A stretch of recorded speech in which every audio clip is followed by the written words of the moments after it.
The first hours outside that office felt like walking through a fog.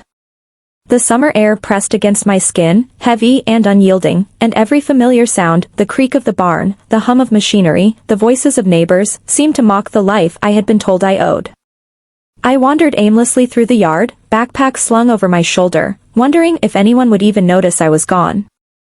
I found myself in town as night fell, leaning against the brick wall of a grocery store, pretending I was waiting for someone who would never arrive. Cold bit through my sleeves, and my stomach knotted as reality settled in. I had nowhere to go. My dreams felt stolen, and yet I couldn't stop walking. I had to keep moving. Did anyone truly understand what it was like to be pushed out for wanting something more? I finally summoned the courage to reach out to the one family who might still hold space for me. Their door opened, and the warmth inside hit me like sunlight after a long storm. They didn't question, didn't push, didn't demand explanations. They simply let me exist. That small act of acceptance was almost enough to make me forget the sting of the farm office, but only for a moment. I knew I couldn't stay, I had to carve a life of my own. The next morning, I walked the quiet streets of town searching for work. My hands were unskilled, my resume blank, and my confidence fragile.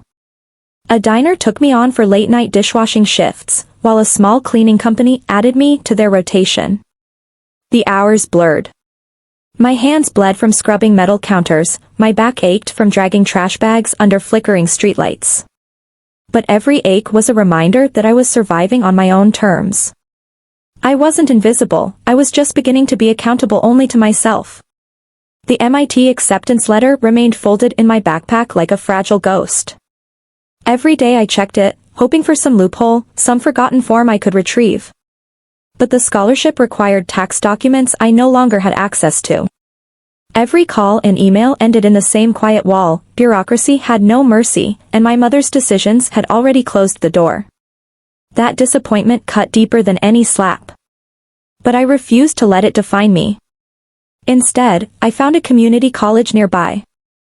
It wasn't the path I had dreamed of, but it was a path nonetheless.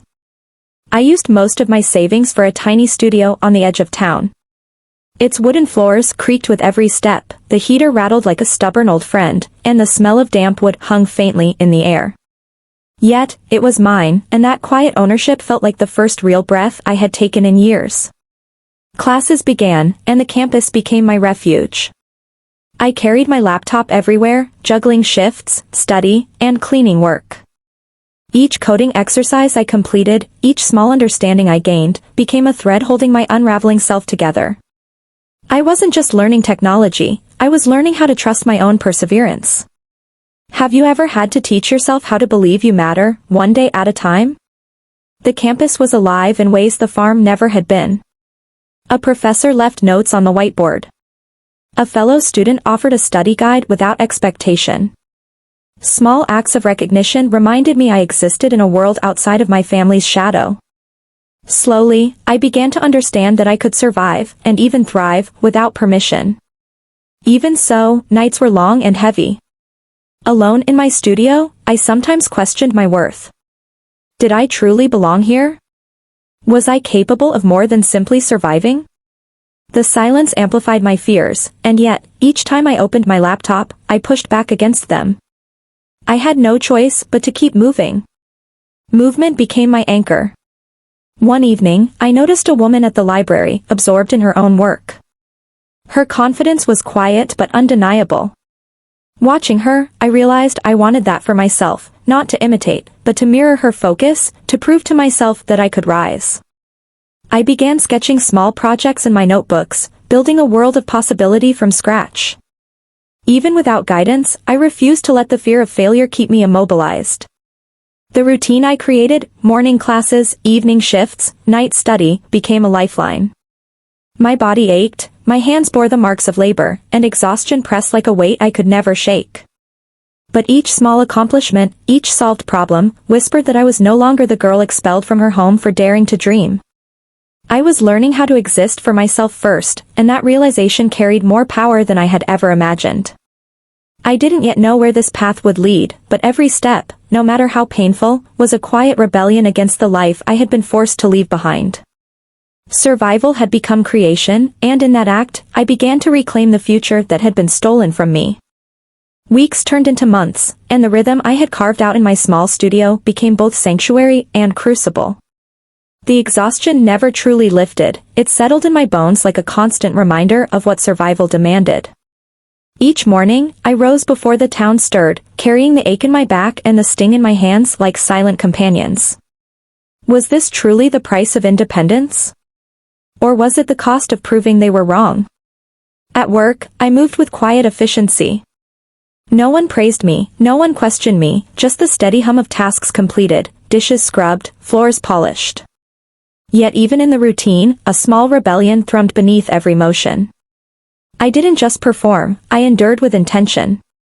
And at night, when the studio was silent except for the heater's low rattle, I confronted the deeper ache, the feeling of being unseen, unheard, unloved by those I had once relied on. The MIT letter remained a ghost I could not release. Every glance reminded me of doors closed permanently, of opportunities stolen by hands that were supposed to guide me.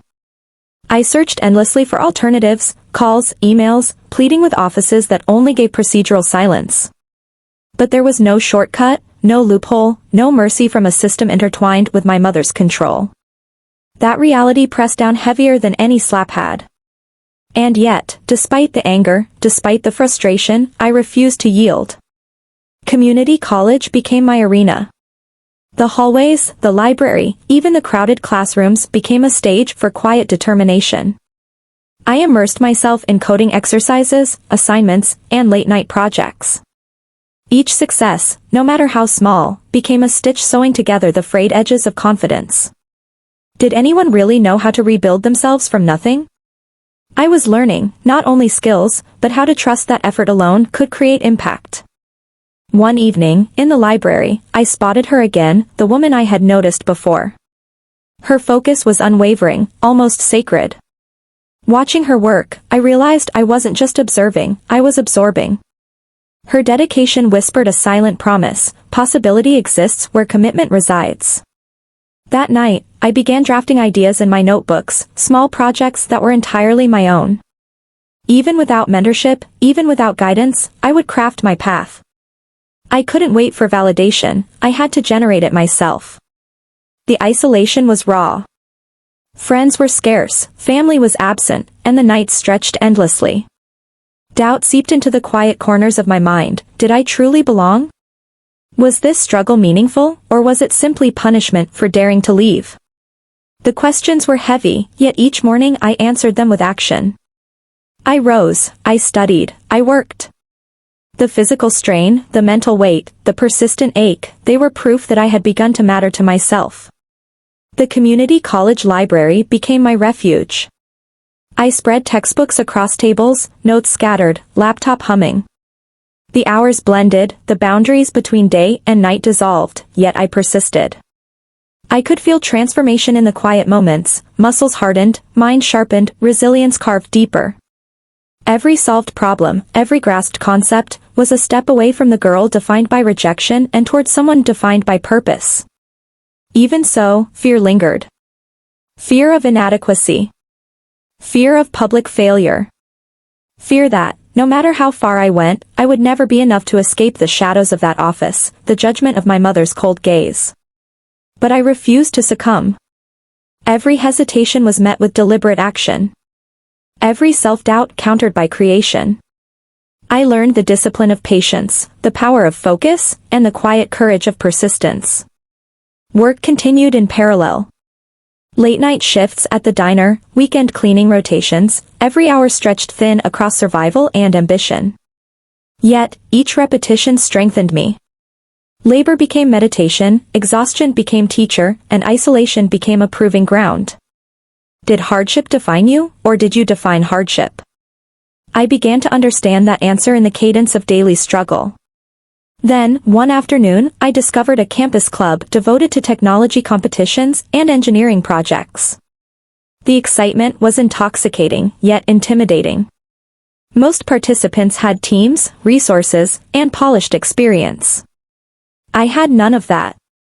My projects were rough, improvised from discount materials, cobbled together during late nights alone. Yet a spark ignited within me. If no one would include me, I would build alone. I opened folders on my laptop and sketched, drafted, and coded tirelessly. Every line, every diagram, was a quiet assertion, I refused to be unseen. With the deadlines approaching, I reorganized my routine. I reduced work hours where possible, optimized study habits, and crafted prototypes from whatever resources I could find. Nights blurred into mornings, and mornings into exhaustion, yet each sleepless hour yielded progress. The projects became more than academic exercises, they were proof that intelligence and persistence could outmaneuver circumstance. And as the days passed, the realization settled in, the fear that had once dominated me, the fear of invisibility, inadequacy, and failure, was now becoming fuel. The deeper the isolation, the sharper the focus, the greater the clarity.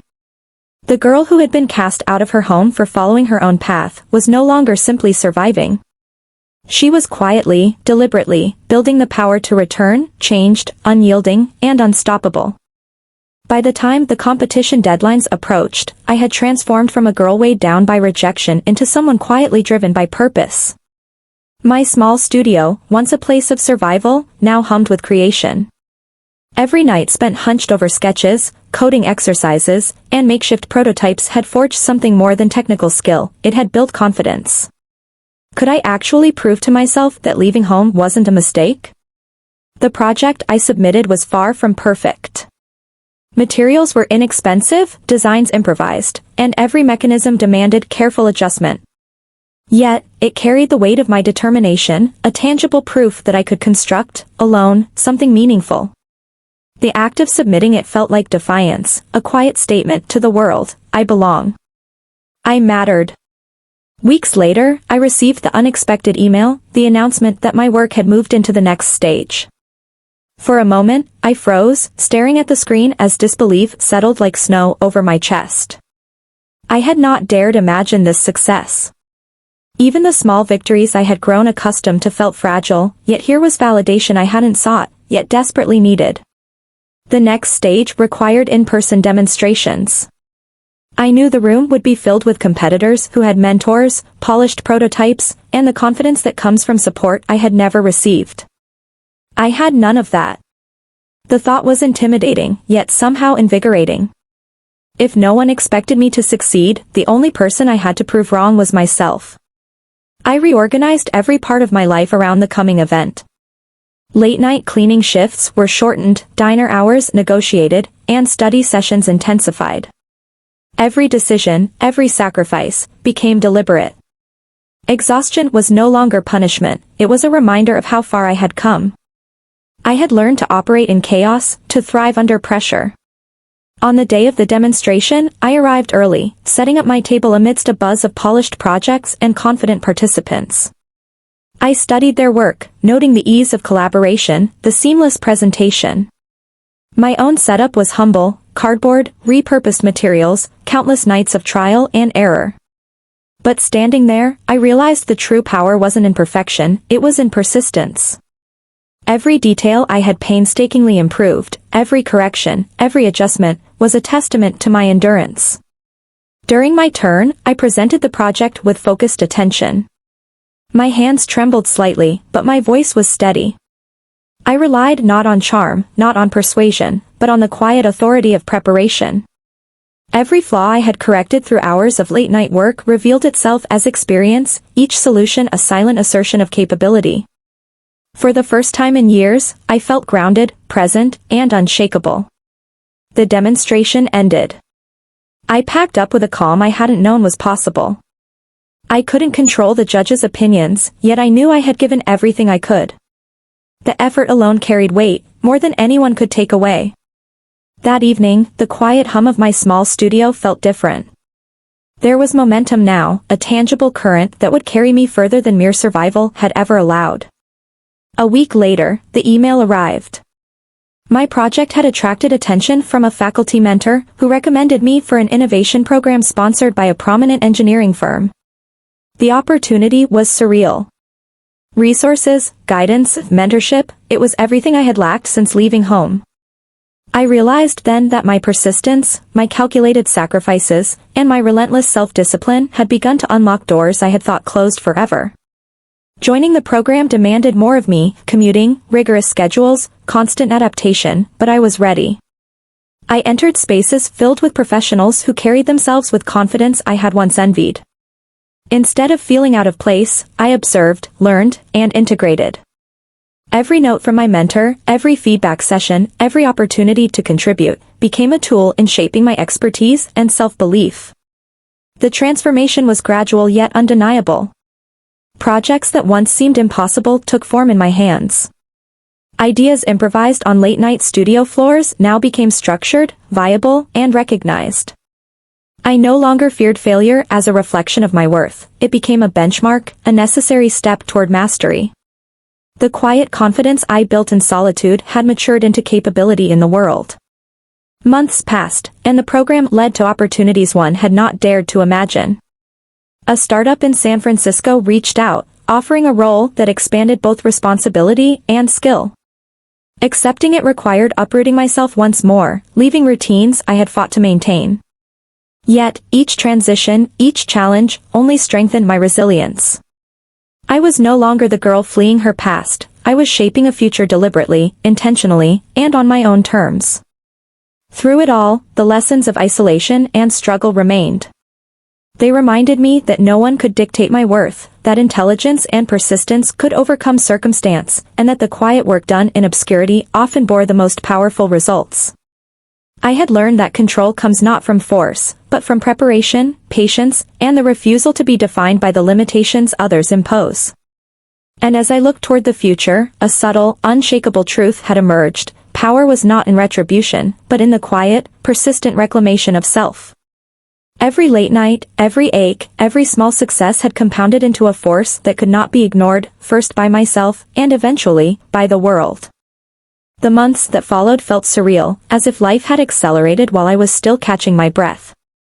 The innovation program had opened doors I had only imagined in the quiet corners of my small studio. Each project, each collaboration, each late-night refinement became a testament to the quiet power of persistence. I had learned that true influence doesn't demand noise, it thrives in preparation, patience, and precision. Then, the past re-emerged in an unexpected form. An email from a financial consultant arrived, subject line pulling me toward a world I had left behind, the family farm. Debts had mounted. Production had fallen. Their operation teetered on collapse. I sat quietly, absorbing the news, feeling the echo of memories long buried. My mother and stepfather, the voices of dismissal and cold authority, were no longer capable of shaping my life, but their choices still had consequences. I did not approach this moment with anger, nor with vengeance. My objective was clarity, control, and resolution.